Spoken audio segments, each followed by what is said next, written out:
It's 2024 and the market is crashing. The question is, what do you do? How do you win from it? And how do you understand the market? In this podcast, that's exactly the question I'm going to answer.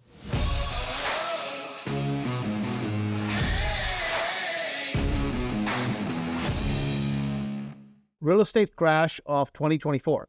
So I'm sure you guys all have an opinion about this, and you've heard probably a lot of different kinds of thoughts online. And oh my God, are we heading to a recession? So I have a take on it. And in this podcast, I want to look at it from a little bit of an intellectual perspective, meaning how does it relate to you if you're a homeowner? And then how does it relate to you if you're an investor? And first of all, I want to ask a question, and a few notes I had made. Number one is, why are you listening to a podcast like this? If you're that person that says, Andrew, I know for 100% we're going in a recession because of politics, because of blah, blah, blah. If that's what your mindset is, I think this is probably not the podcast for you. Or if you're the person who's like, oh man, I'm going to make a lot of money, I think you're silly also. I think being on both extremes doesn't make a lot of sense, because here's my thought, especially today. Generalized beliefs they're very reactionary. They're not based on logic. It's like, well, either something very sucks a lot or this is just how it is. And that's generally not the case. So my goal from this podcast is to maybe make you think a little bit, maybe look back. So that's where we're going to start our journey, which is back in 2005, and we'll come forward to kind of hopefully make some sense of what we're talking about today. So number one is, from 2001 to 2005, we all know what happened in 2001. The world changed with the towers coming down. And at that time, there was obviously a stimulus that was put in place to kind of bump up the amount of home ownership, take away the tension, whatever you want to call it. Basically, the Fed policies kind of helped all of us to be able to, at the time I was selling real estate, sell more real estate for mortgage people to do more mortgages. And then we all know how we ended up with 2005 through 2009, depending on what part of the country you were in, which is they made it extremely easy and they took out all the barriers in terms of being able to afford a mortgage. So you could be picking strawberries in California in a field, nothing wrong with picking strawberries, but yet you could basically write down your income as $4,000 and nobody would check, and they would give you a loan, which were called ninja loans. And hence, 2008, 9, 10, depending on what part of the country you were in, the crash happened. At that time, it was pretty easy to see what was happening because America was for sale. And even at that time, even though it seemed like in a subdivision, every other house was for sale, that actually wasn't the case. When we truly look at the foreclosure rate at that point, it was somewhere between 5 to 6% of all the houses at any given time. Yes, in certain neighborhoods, there was a lot of devastation, but it purely had to do with the economics of the neighborhood.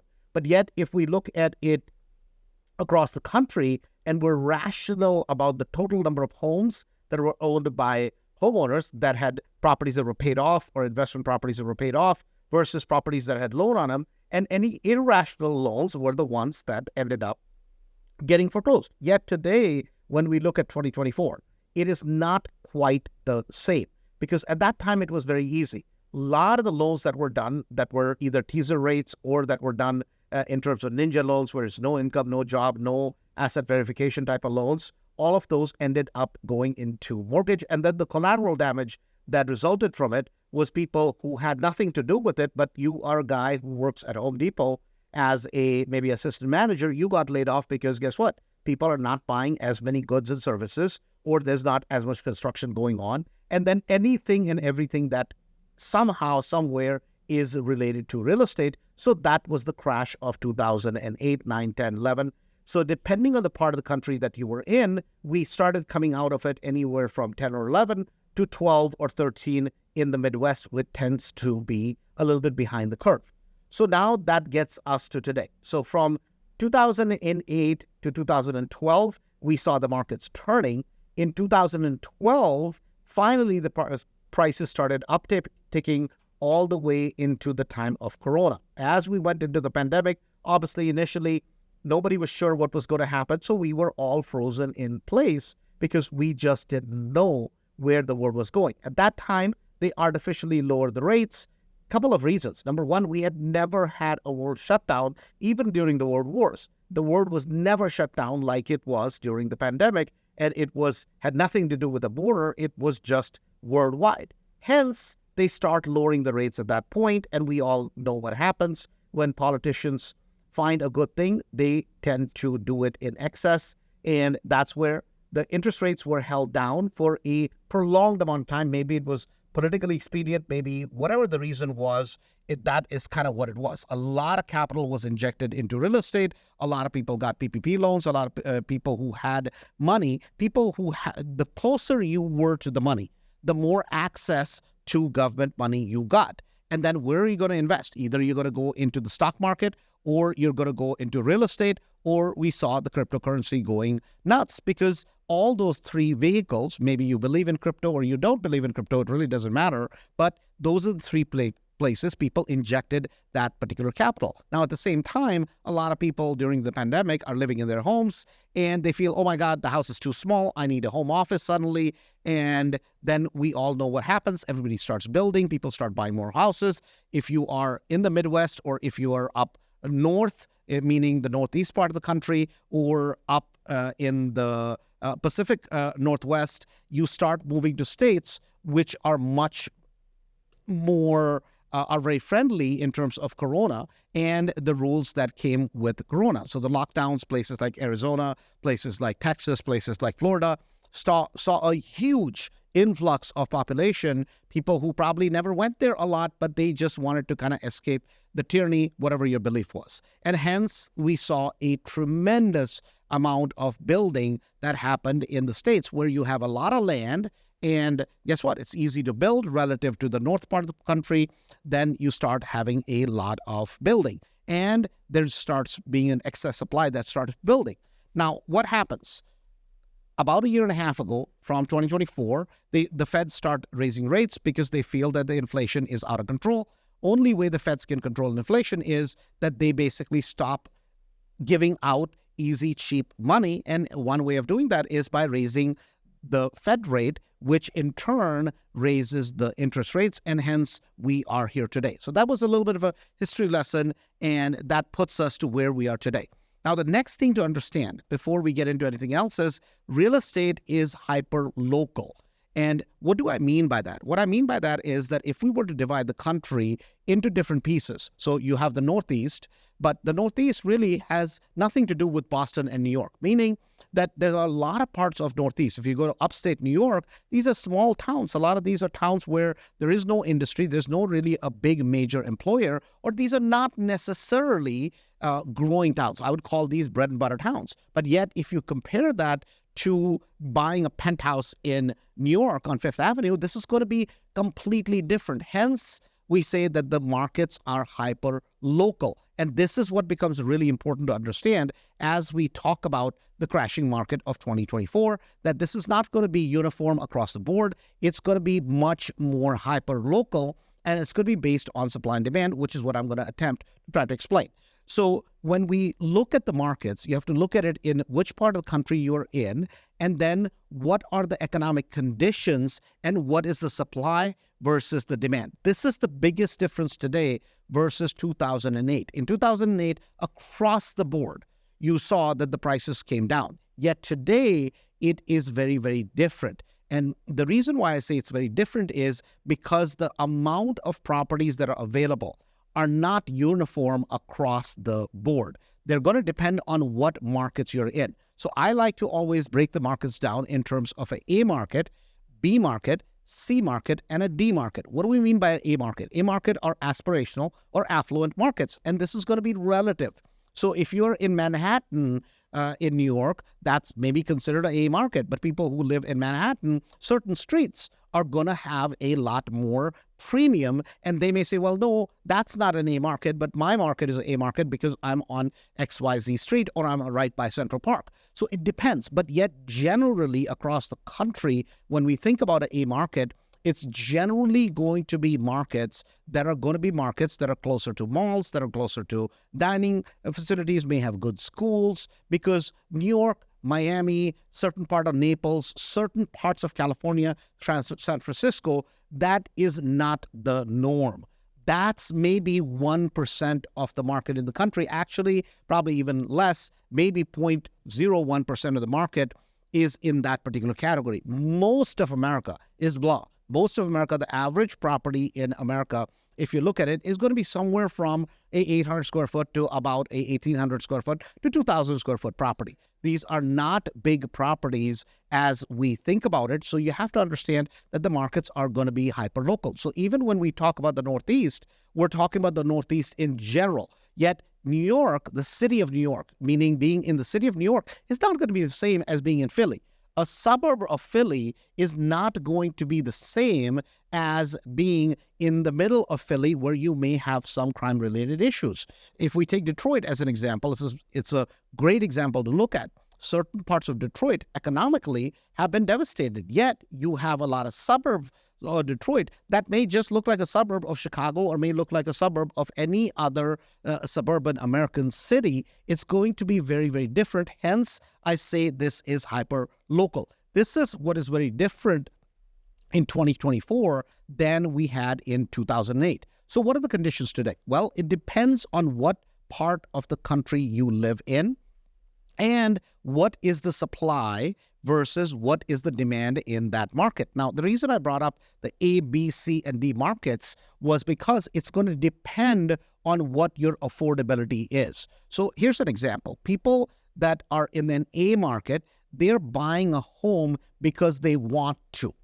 People who are in a B market, meaning generally B markets are markets that would be considered markets that are very close to A markets in general, but these we like to call them as bread and butter markets. So imagine, A market is generally going to be a market which is pretty much white collar workers. So think about the managers of a company, think about people who are in a management position or would be considered people who own generally a six-figure income or so.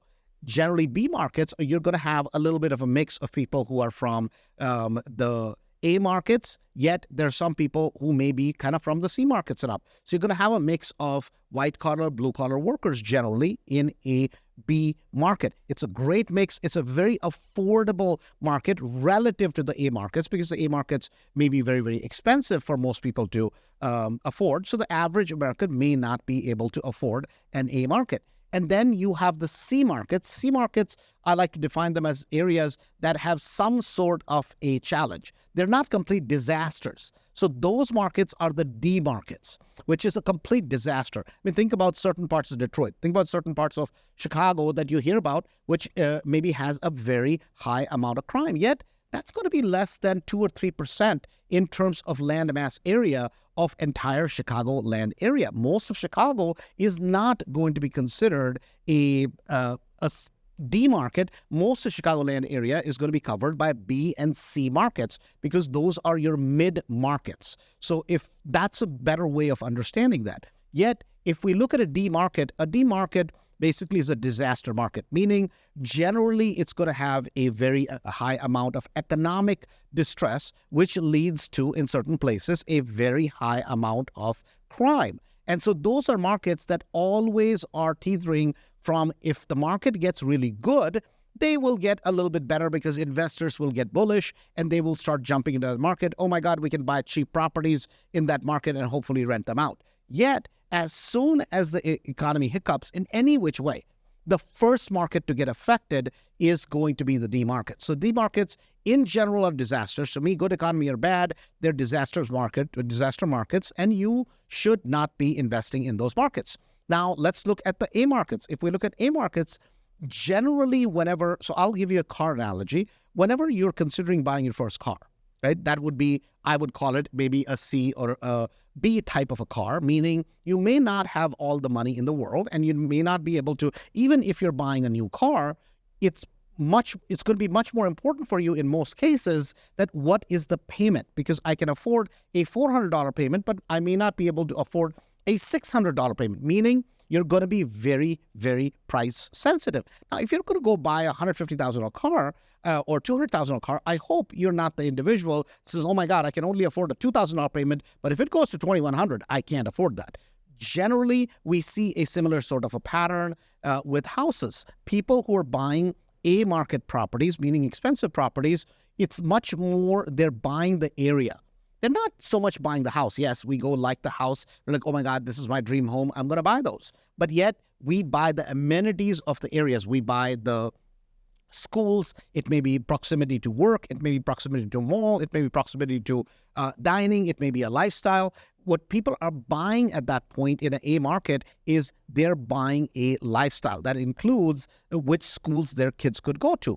So generally in A markets, what we tend to see is people are putting down 15, 20% in terms of down payment. Now, this is a general statement. This is not going to apply to every single home, but this is going to be a general statement, meaning people are going to have more savings. So when we look at the market in 2024, you're going to have a market that is relatively going to, it has not been affected, and this is a relative term. Now, why do I say that? The reason why I say that is in a market where you don't have a lot of inventory, meaning if I take the Midwest and I take markets where you don't have a lot of inventory, because the only way you can put in a new house is build a subdivision, and that subdivision is going to be 20, 30, 40 miles out because all the land area is filled, you don't have a lot of inventory of homes that are available. So you don't see a crash in 2024 in those markets. Now, if I relocate myself and I look at areas like Florida, parts of Florida where we have a lot of investment properties, it's going to look very, very different. If we go in certain parts of Florida where you have ample amount of land, or even in Texas, or even in look at parts of Nevada, where you have ample amount of land and you have a lot of subdivisions that have gone in those markets, even in A markets, you will see homes sitting on the market. Why? It's simple. Supply versus demand. You have a lot of properties that are available today that people have choice to buy.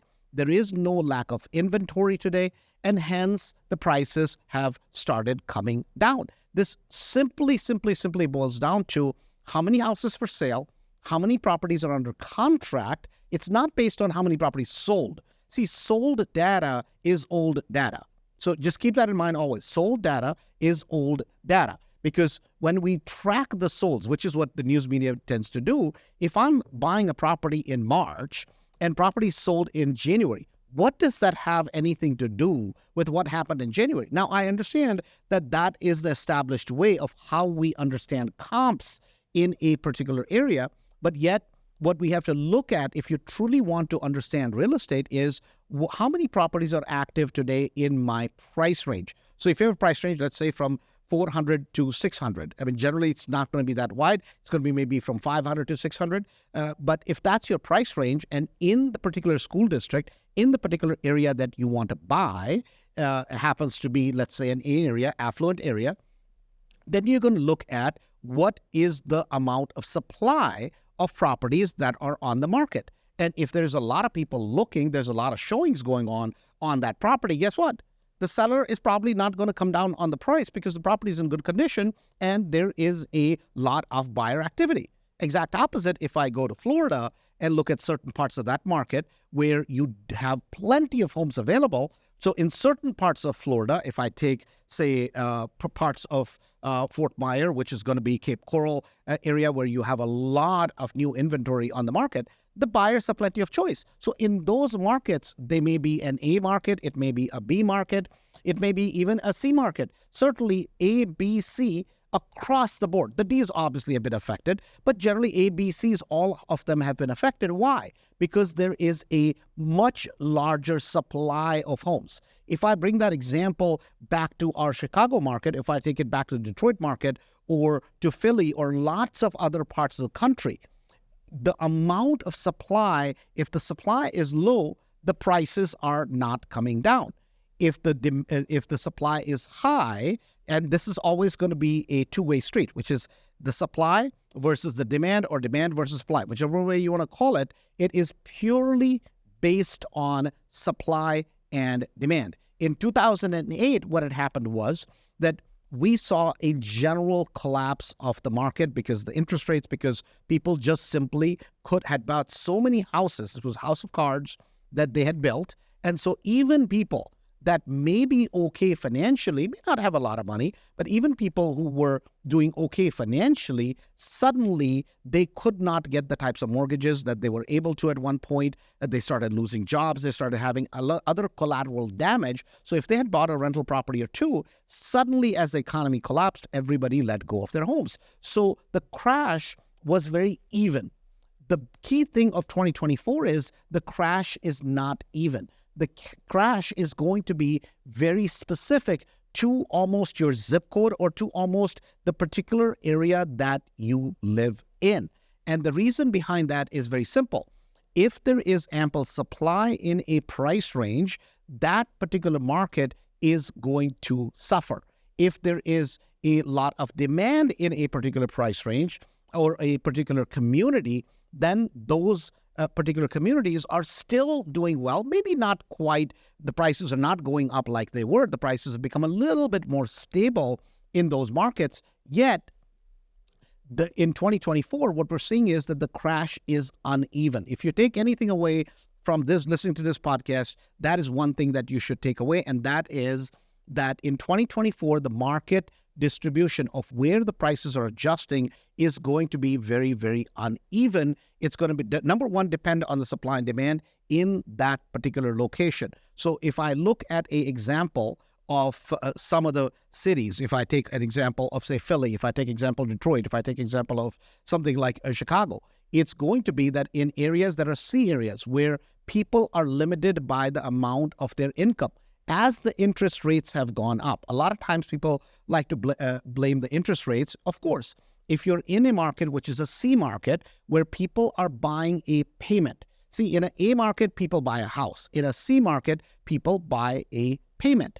And so what I mean by that is in a C market, people generally will pay you the whatever you're asking, but yet they can't afford the payment because because of the interest rates. Then those markets are suffering at a much higher percentage than A markets where you have less demand. We see this in a lot of suburbs today, that it's a good, stable market. So if I was to generalize this in markets like the Chicago style of a market, and a lot of cities in the Midwest, a lot of cities up north, a lot of cities out west fit that similar pattern. Meaning, if you are in an area which is an A or a B area, you will see fairly stable pricing.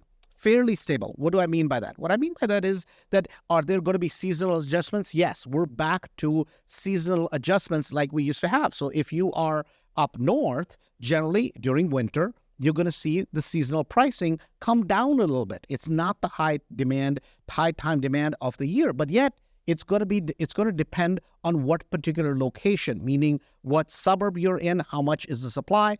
If you're in the South, you're going to see that reverse exactly opposite. So if you're in Phoenix, if you're in a hot climate like Vegas, if you're in Florida, it's exact opposite. We see that happening in a place like Austin. Austin market was hotter than hot. Dallas market was hotter than hot. Yet Houston market was hot as can be.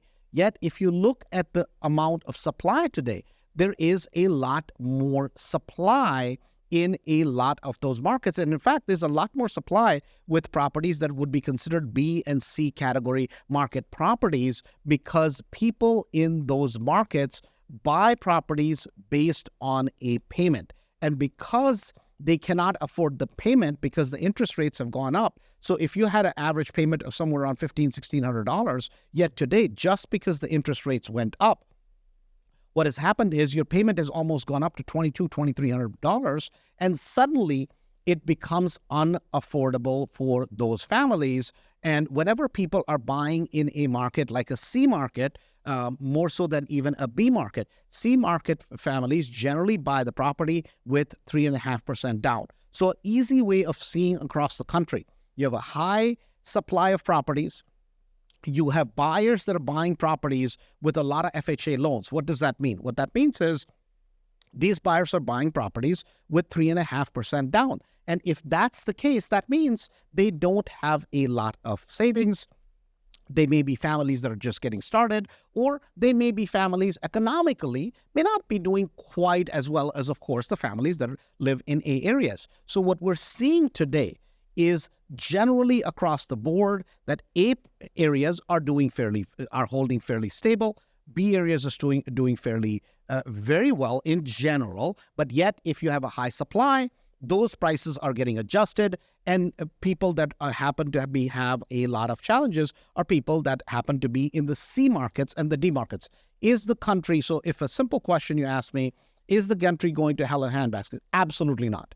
This is a very, very, very normal correction, and this does not mean that everything is going to hell in a handbasket. In fact, the pullback of prices that we're seeing a little bit is very normal. So, well, why did I call it the crash of 2024? So here's an important thing that you have to understand. If you are listening to the podcast, I'm assuming either you have an interest in investing in real estate or you're a current real estate investor. And this becomes extremely important to understand that if you are a current real estate investor or if you have interest in investing in real estate, you should be looking at not the retail price, but you should be looking at the wholesale price of properties. And this is another factor which is very, very different in 2024 than it was in 2008. In 2008, the first people that ran for the hills were investors. Yet in 2024, what we're seeing is more and more and more investors want to get into real estate. So what happens in a regular real estate market? You have a wholesale pricing in a market where I, as an investor, would be buying a property versus what a retail buyer is going to pay for a property. So let me give you an example. Let's just say there's a house, which is a 1,800 square foot house, a 3-bedroom, 2-bath property, and the average property in the neighborhood sells for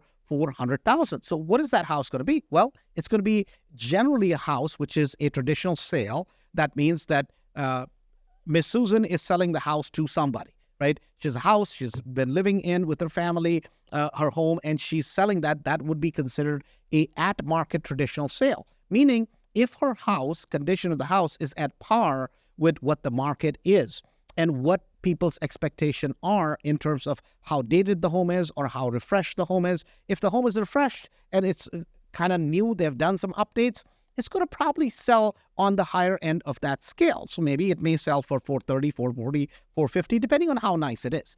If it's not refreshed, if it's dated, maybe it's going to be on the lower side of that scale, a little bit less, maybe $370, $380, whatever the case may be. So there's going to be a market swing. Yet if somebody bought the home for $430, they're not paying too much because the home has been updated. And if they bought the home for $370, they're not paying too little, and it's not a deal because the home needs a lot of to be freshened up, may need new bathrooms, may need new kitchens. So that is a relative price range that most people deal with.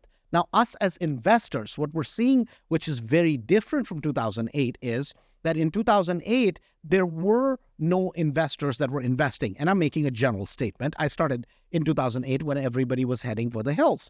Yet today, what we're seeing is there's more and more and more interest in real estate because for the average person today, real estate has become a way of investing. This has become much more popular today because maybe it's because of the hedge funds, because when the market went down, a lot of people bought a lot of properties. Today, there are more people that are investing in real estate, mom and pops, than there has ever been in history of America. And I think that's going to continue to go up. The people who are going to end up owning properties are always going to own more and more and more. And the relative share of home ownership is going to go down. And that is something that we see. It's a general trend that we see. You can blame the young generation or not, really doesn't matter to me. But as an investor, you should be really, really happy. So why do I bring that point up about the retail market versus the wholesale market? The reason why I bring that point up is because if you are an investor and if you're looking for properties to invest in, this is a different market because you would think that, Andrew, if the market is really crashing or if we're heading towards a crash, shouldn't we be able to buy a lot of properties at just amazing, amazing discounts? This is where there is a big disconnect from 2008. See, in 2008, America was for sale. properties that were selling 2 years, 3 years ago, completely in great condition at the time for $300,000 in 2010 and 11, you could buy those same properties. The back-end retail value was $300, yet we could pick up the property for $110, $120. And the reason why we could pick it up, simple, supply and demand. There was too much supply, and for distressed assets, there was no money that was available to be able to fix those properties because the banks had become very, very tight. There was no secondary market. There were no hedge funds that were doing loans. Yet today, we are in a very different market. Even though the feds have raised their interest rates, what is happening is for people who want to do flips, for people who want to buy rental properties, there is a plenty of money that is available, and that separates the two markets. Because as soon as a property that even looks like a deal comes up, it ends up selling with multiple offers around the country.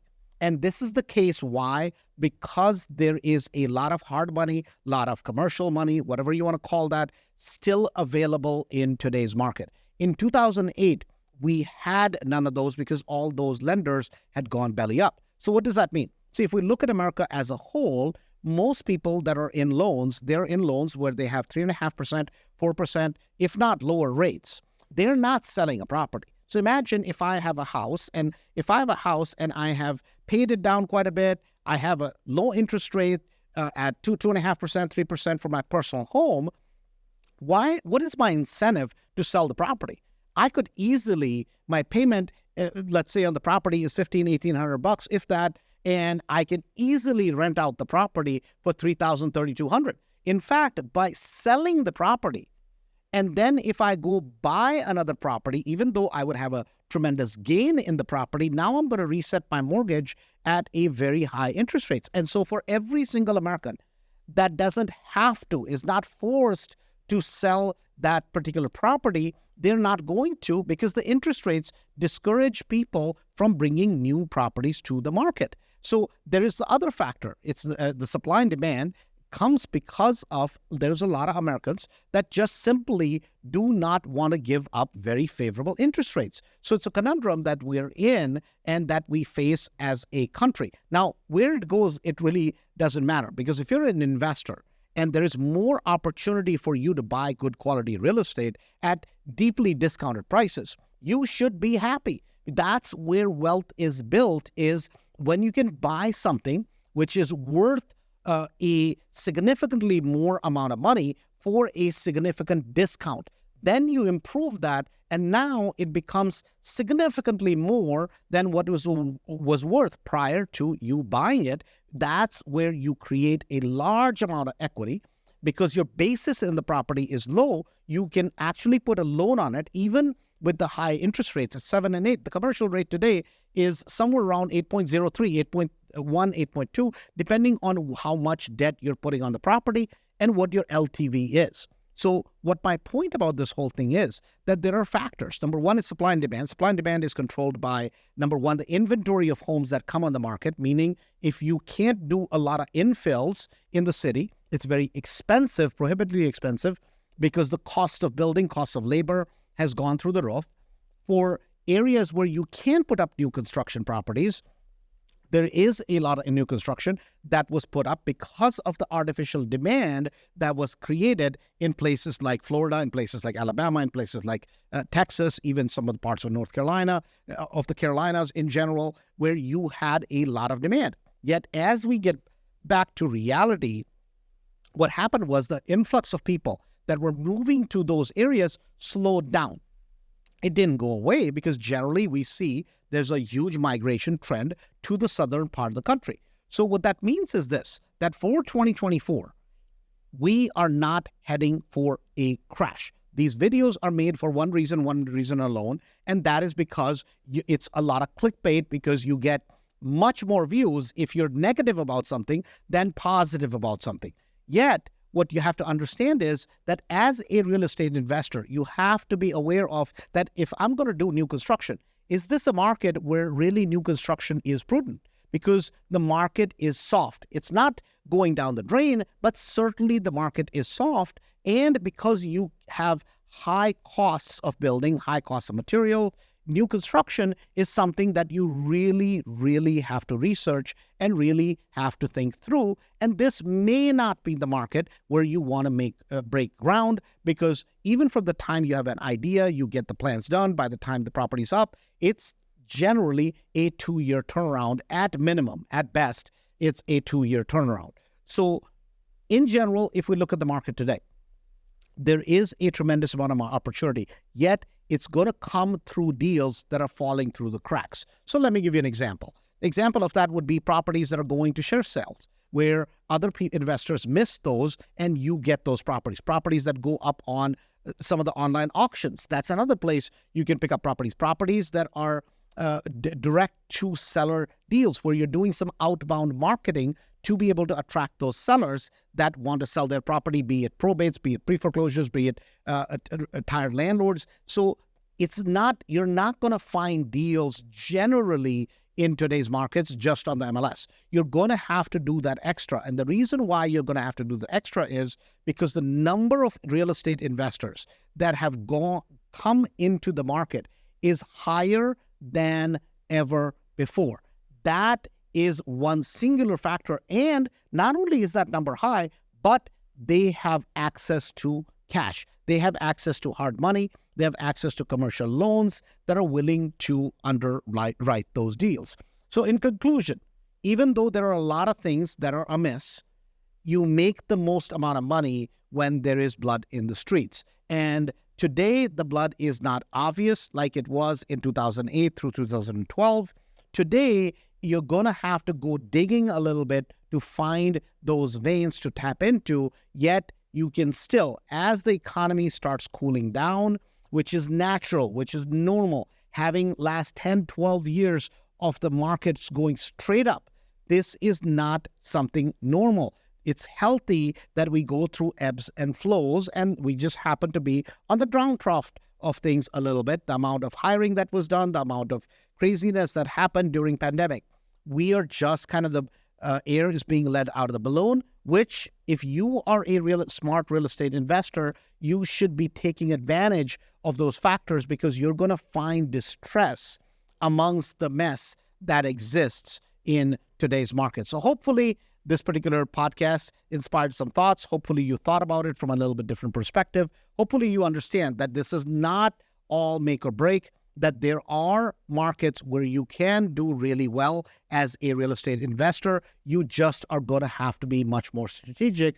Just going to the MLS and hoping to find lots and lots of good deals, you're going to have a lot of competition, and a lot of amateur investors are going to, and they still are, as we see it, overpaying for properties. So in conclusion, if you're doing a flip this year, depending on the market that you're in, please be careful. If you're at the top 10%, top 20% of the market, make sure you're buying the property at a great price. Properties are selling, yet they're selling at a discount. You're not able to ask the super premiums that you could for that particular property. You're going to have to discount the property, and always look at the total number of properties available versus the total number of properties that are going contingent, meaning properties that are under contract. Don't just look at the past sales, because past sales are not an indication of future results. This is Andrew Holmes with Cashflow for Life, and talk to you soon. Please make sure you share the podcast with your friends, family, and help us grow. Thanks. Have a good day.